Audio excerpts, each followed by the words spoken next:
د سندونو د رسمي کولو پروسه څه ډول ده؟ سلامونه او په خیر راغلی. څه ډول کولای شم خپل بهرني سندونه په جرمني کې رسمي کړم؟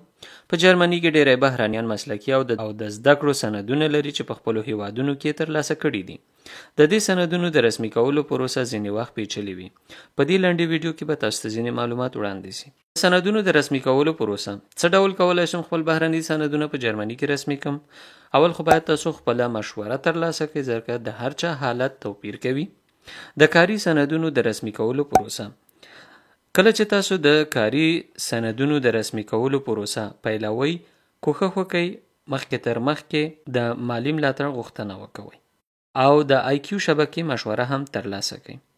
زما سندونه د جرمني له کومې دندې سره برابر دي؟ دا تاسو په بغوف نت باندې کتلای شئ یا هلته پلټنه وکوئ او وګورئ چې ستاسو کوم سندونه چې دي کومې وظیفې سره برابر دي.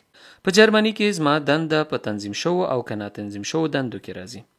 تنظیم شوي دندې کومې دندې دي؟ هغه دندې د بیلګې په توګه ښوونکي، روزونکي او نرسه. د فراغت د سند رسمي کول لازمي دي دلته او په خپل مسلک کې له رسمي اجازې سره کار کول دلته اړین دي.